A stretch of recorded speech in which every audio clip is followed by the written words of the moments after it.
1862 started off relatively easy for the 48th.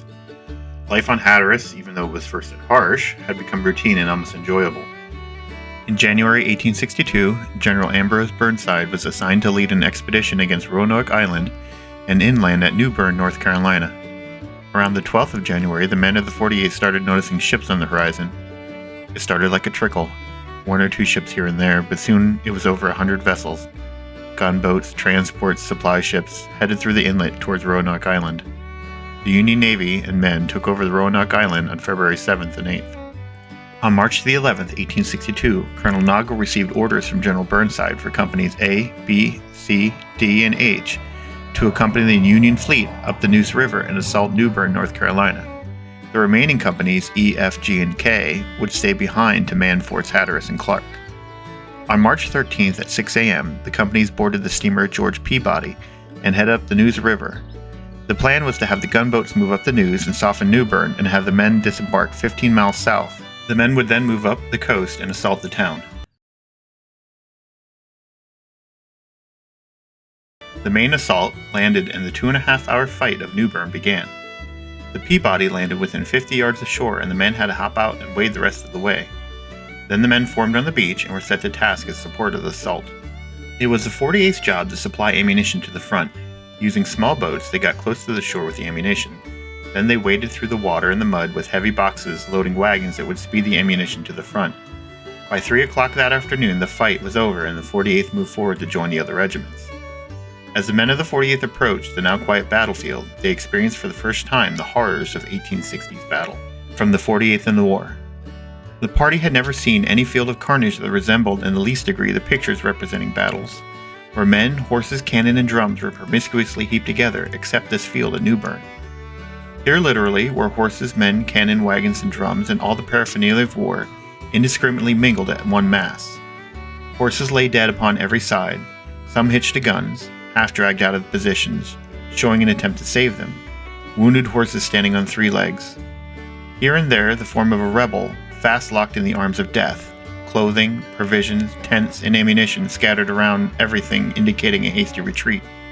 Trees barked and scratched by shot and shell, branches lopped off, some torn asunder, others cut completely off. Evidences of the fierce struggle met the eye at every point. It was a sad scene, and although the Union Army had been victorious, the onlooker could not repress a feeling of horror. On March 17th, the 48th moved up to the mouth of the River Trent and were ordered to encamp in the tents of the 51st Pennsylvania Volunteers. Ironically, the fates of the 51st and the 48th would be entwined more than once before the end of the war. Eventually, after all their gear moved up, they moved into a camp along the Trent River they dubbed Camp Nagle. Life in New Bern was uneventful. The men drilled and skirmished and scavenged for food and supplies. After each battle, the name of the battle would be inscribed on the regiment's flag. After the Battle of New Bern, a general order was issued directing all the units to inscribe the word New Bern on their flags. Colonel Nagle modestly hesitated about complying with this order, feeling that since his men did not actually fight, the notoriety was not deserved.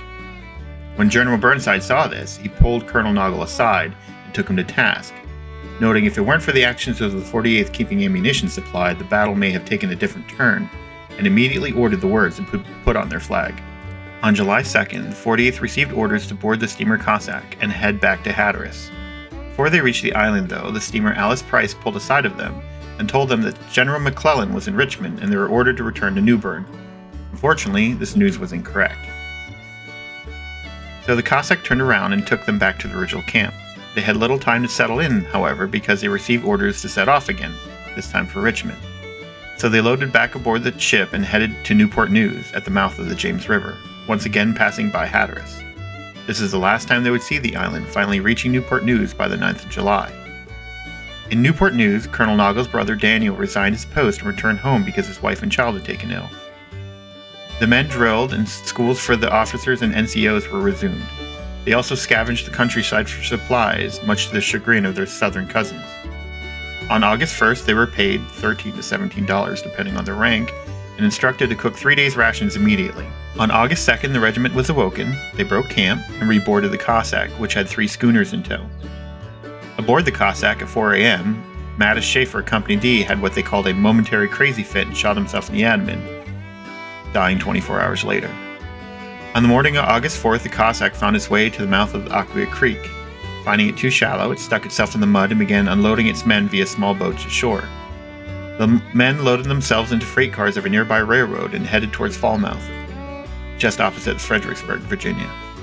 From Falmouth, they marched to Bealton Station and reached it by the 16th of August. There they boarded freight cars bound for Culpeper Courthouse.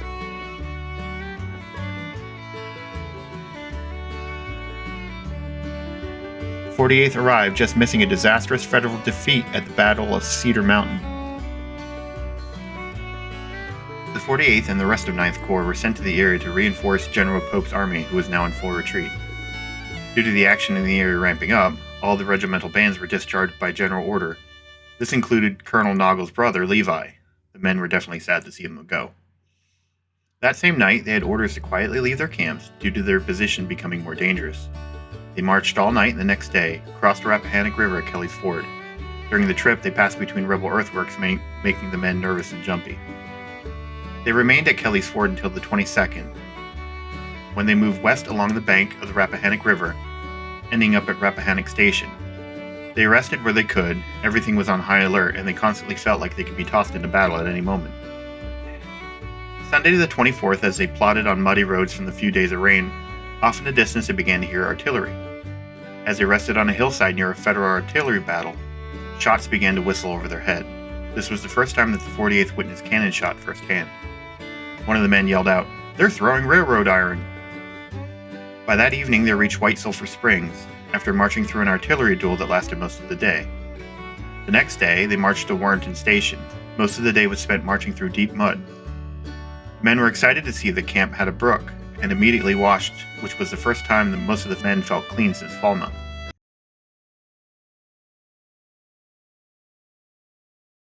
Friday, August 29th, the men fell in a line of march and followed the Centerville Road, passing through Manassas Junction, where they witnessed smoldering remains of the many tracks and train cars destroyed by General Jackson's troops.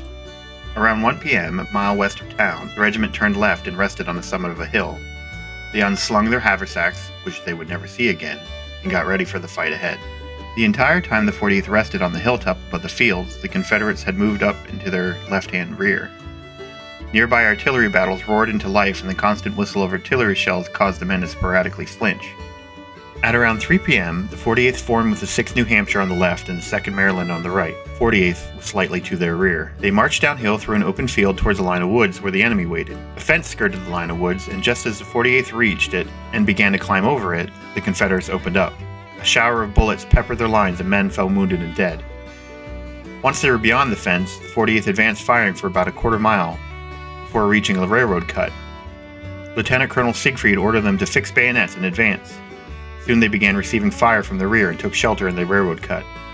The rebel units pushed in on them from the left and rear. Seeing that they were about to be surrounded and overwhelmed, they fell back until they reached New York's Excelsior Brigade and General Phillips Kearny's brigade, who were already fully engaged. Colonel Nagle was running everywhere, rallying his men, almost being captured multiple times. The men withdrew back beyond the hill where they started that day. By the time that evening had fallen, the men reformed. As darkness fell, things became relatively quiet. At roll call that night, the regiment had found they had lost 152 men. Early the next morning, the world opened up, with cannon and musket shot. The regiment was ordered to the rear and to the left to defend an artillery battery. They were ordered to lay down flat in front of the guns, experiencing shells flying over the head from both directions for most of the day.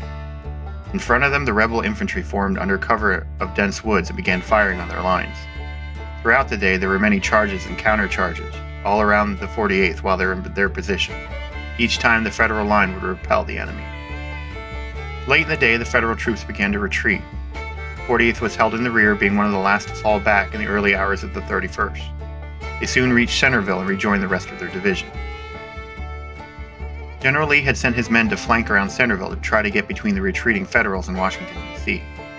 On September 1st, General Pope sent men to Ox Hill Road to the west of Centerville to try to block any movement from the Confederates trying to stop the Federals from reaching Washington.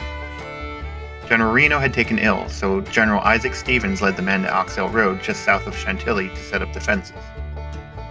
When they arrived, the 48th was ordered to take up reserve. The other men of the division were ordered forward to probe and find the rebel units. In the late afternoon, when the Federals had run into Confederate opposition, a thunderstorm picked up from the 48th in the war. What a grand spectacle the Chantilly fight presented. A terrible rainstorm with terrific thunder and lightning prevailed during its continuance. This, combined with the booming cannon and rattle of musketry, made the most indescribable scene, outrivaling pandemonium itself. It was a terrific, horrible phantasmagoria. The 48th occupied the right of the entire line and was exposed to heavy fire during the engagement, but escaped with slight loss. At 3 a.m. on September 2nd, the men left Chantilly and headed for Fairfax through ankle-deep mud from the night's furious storm. They reached Alexandria by the 4th and crossed the long bridge through the Washington defenses by 2 a.m. on the 5th. Exhausted from the previous day's events, the men camped out and rested near the 7th Street. Eventually, all of the gear they lost and abandoned at Bull Run was replaced, and the men had a well-deserved rest. At this point, the Army was reorganized again. General Burnside was placed in command of the right wing of the Army of the Potomac. General Jesse Reno took over for him in the command of the 9th Corps. General Sturgis was placed in command of 2nd Division, and Colonel Noggle remained in charge of 1st Brigade. On September 9th, the men were marched north and rested near the village of Brookville. The next few days they made their way through Unity,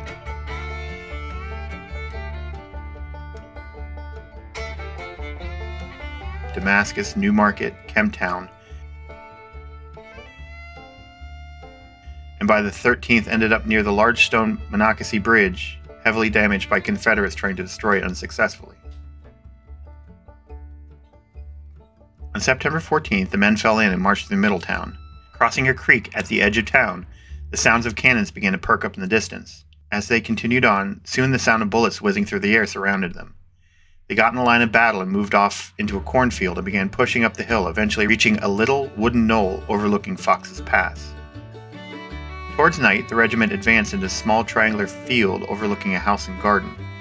Many rebel bodies were scattered all over the field. The rebels fired on them from the woods and the men returned fire. As soon as they moved further into the field, firing slacked off. Night had fallen fast and General Reno ran down the line trying to get the men into skirmish position. All of a sudden, a furious volley of fire poured into the ranks from the woods. The 48th immediately returned fire. During this exchange, General Jesse Reno was mortally wounded. From the 48th in the war. During the night, the Rebs had decamped and South Mountain was in the undisputed possession of the Union troops. The result of the preceding day's work was curiously examined. Sergeant Robert Smith of Company G obtained permission to go on a tour of observation. Reported back in about an hour that he had counted 105 bodies of dead rebels immediately around the little triangular field, one side of which the 48th occupied. Sickening horrors and dreadful sights surrounded the house and garden referred to before. A well in this garden had become the grave of 75 dead Confederates. A rude board, marking the spot, had roughly carved upon it the letters CSA. War makes brutes of human beings. These dead soldiers were men, like those burying them, but no one stopped to think of that. Haste to cover them out of sight was the principal thing, and the well afforded a convenient receptacle. At noon of the 15th of September, the men moved west through Fox's Pass, capturing straggling rebels who at that point were glad to become prisoners.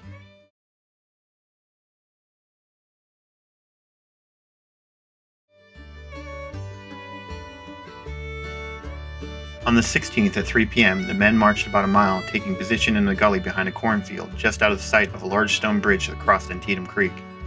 For most of the day, the unit was exposed to the constant fire of a rebel artillery battle, stationed on the bluffs bordering Antietam Creek, which only ceased at sundown. Early on the morning of the 17th, the men were awakened by the roar of cannon. They moved up within sight of the bridge and got ready for the day's work. From Following the Flag by Charles Coffin. General Burnside's task was hardest of all. The banks of the river by the lower bridge are steep and high, and the land on both sides is broken. The road leading to the bridge winds down a narrow ravine. The bridge is made of stone with 3 arches. It's 12 feet wide and 150 feet long. The western bank is so steep that one can hardly climb it. Oak trees shade it. Halfway up the hill there's a limestone quarry, excavations affording shelter to the sharpshooters.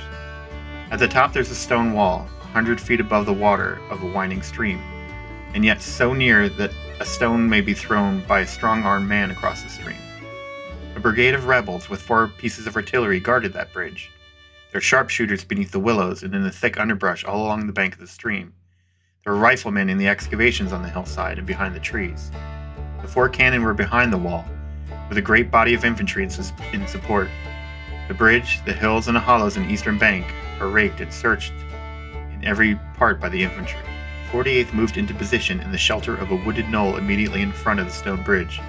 Their job was to protect the 2nd Maryland and 6th New Hampshire's efforts to cross and secure the bridge.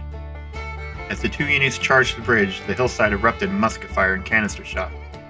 The lead elements of the 2 units melted away. A second effort was made, this time by the 48th Friends in the 51st Pennsylvania and the 51st New York. They got into position behind the 48th, then charged across the bridge. From Following the Flag by Charles Coffin. The long dark column is in motion. It emerges from the shelter of the ridge. Again the hillside and the wall above become a sheet of flame. Up to the bridge, upon it, dash the men in blue, their eyes glaring, their muscles iron, their nerves steel. The front rank goes down. Men pitch headlong from the parapet into water. Stones fly from the arches. Shells, shrapnel, canister tear the ranks asunder. But onto the center of the bridge and across it, with a yell louder than battle. Up the steep hillside, creeping, climbing, holding their breaths, summoning all the heroism of life, all energy into one effort. Charging with gleaming bayonet, they drive the rebels from the bushes and the trees and the quarries and the wall. Seeing the bridge breached, the 48th rushed down the hill and crossed. They worked their way up the opposite hill through terrible cannon and musket fire. They worked their way up the bluff just behind the 51st, who was laying on the ground blazing away at the rebels. The 48th crept up behind them, and when the 51st ran out of ammunition, took over their positions. Eventually, both regiments' ammunition was completely exhausted, and they retired back to the bank of the Antietam, where they were resupplied as darkness fell. The morning of the 18th, the 48th reoccupied the front line. Firing was now few and sparse. The Union Army was eagerly awaiting reinforcements from General McClellan. By mid-afternoon, the limited fire had ceased and the bridge was recrossed, and they encamped in the fields beyond it. Shortly after this, Colonel Nagle received a battlefield commission to general for his actions in the previous days. The 48th then moved southwest towards Harper's Ferry. The rumor was the rebels intended to recross the Potomac at some point near Harper's Ferry, but that never came to fruition. The 48th, 4th U.S. Artillery, and entire 2nd Division camped near the Antietam Iron Works near Shepherdstown until October 7th, when they marched to Pleasant Valley, where they remained until the 27th. During this time, they rested, they visited the countryside and Harper's Ferry and did some light drilling. In taking stock of their current numbers, battlefield commissions were issued. Colonel Nagle was officially made a brigadier general. Lieutenant Colonel Siegfried was promoted to colonel. Captain Pleasance of Company C was promoted to lieutenant colonel, and Captain Wren of Company B was promoted to major. On the 27th October, the regiment moved to Lovettsville, Virginia. Near Lovettsville, they received some new equipment and sent out a detail to Harrisburg to bring 500 drafted men to fill their ranks. On November 2nd, they were on the march again. The weather had turned bitterly cold, and the men were glad to have the new cold weather equipment. By the 18th of November, the 48th and the rest of 2nd Corps had made its way to the Lacey House just opposite of Fredericksburg. General Burnside was recently promoted to be in charge of the entire Army of the Potomac, replacing General McClellan, and there were plans to cross the river and assault the rebel forces in Fredericksburg. General Nagle renewed drilling, which put the men in even more of a foul mood.